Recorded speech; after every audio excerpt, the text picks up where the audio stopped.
پہلے زمانے میں ایک بادشاہ تھا۔ وہ شکار کے ارادے سے نکلا تھا کہ اس دوران اس کی نظر ایک خوبصورت لونڈی پر پڑی اور بادشاہ پہلی نظر میں اس پر عاشق ہو گیا۔ لہٰذا اس نے اس لونڈی کو خرید لیا اور خدا کی قدرت کہ وہ لونڈی بیمار پڑ گئی۔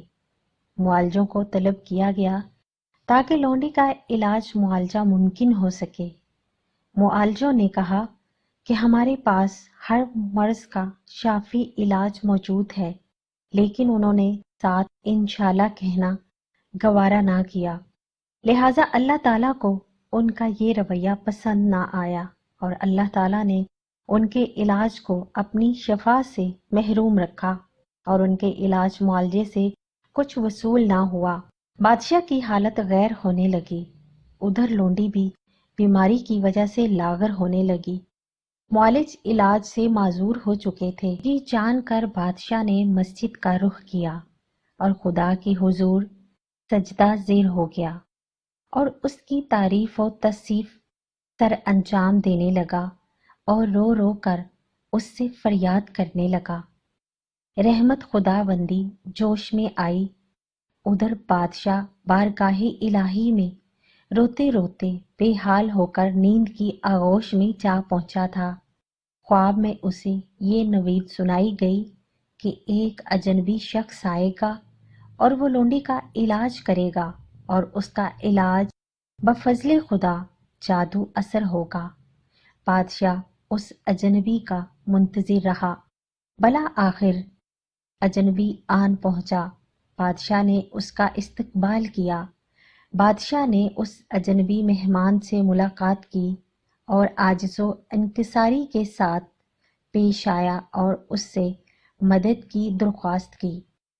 بادشاہ اس اجنبی کو بیمار لونڈی کے پاس لے گیا۔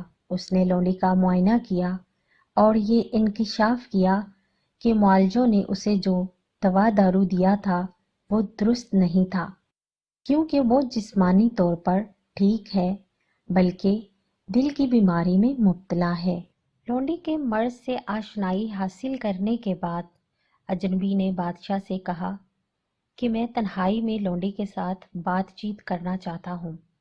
اجنبی نے اس سے دریافت کیا کہ وہ کس شہر سے تعلق رکھتی تھی، اس کے رشتہ داروں کے بارے میں دریافت کیا اور اس سے مختلف سوالات کرتا رہا۔ در حقیقت وہ یہ جاننا چاہتا تھا کہ لونڈی کس کے سامنے اپنا دل ہار چکی تھی۔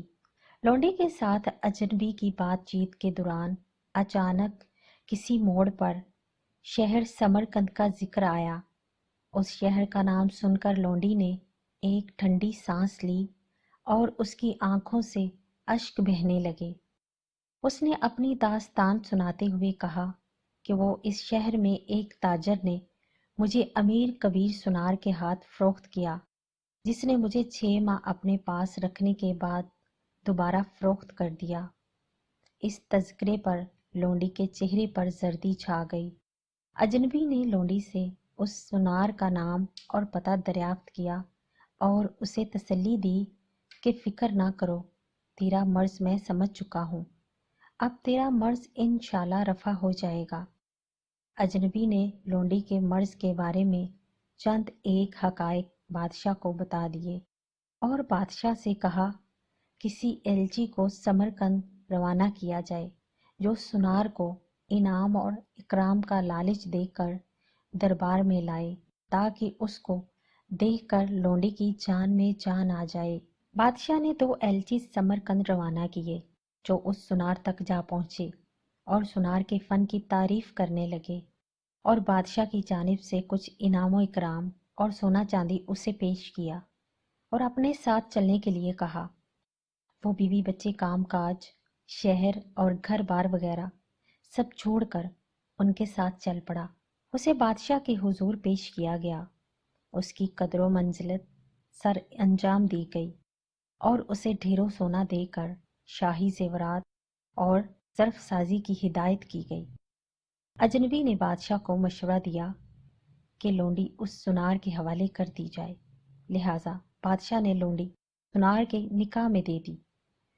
اس دوران اجنبی نے سنار کے لیے ایک ایسا شربت تیار کیا جس کے 6 ماہ کے استعمال کے بعد اس کا جسم نہ صرف کمزور بلکہ بدصورت بھی ہو گیا اور رنگت زرد پڑ گئی۔ اس کی خوبصورتی زائل ہو چکی تھی اور لونڈی اس کی خوبصورتی پر عاشق تھی، اور اس کی خوبصورتی زائل ہونے کے ساتھ ساتھ لونڈی کا عشق بھی رفو چکر ہو گیا۔ سنار موت سے ہم کنار ہو گیا۔ اجنبی کے ہاتھوں سنار کی ہلاکت مصلحت خدا بنتی تھی۔ اجنبی نے اسے کسی خوف کے بنا پر یا کسی امید کی بنا پر بادشاہ کی خاطر ہلاک نہیں کیا تھا، بلکہ مصلحت خدا بندی کے تحت ہلاک کیا تھا، کیونکہ اسے ایسا کرنے کا حکم بذریعہ الہام ہوا تھا۔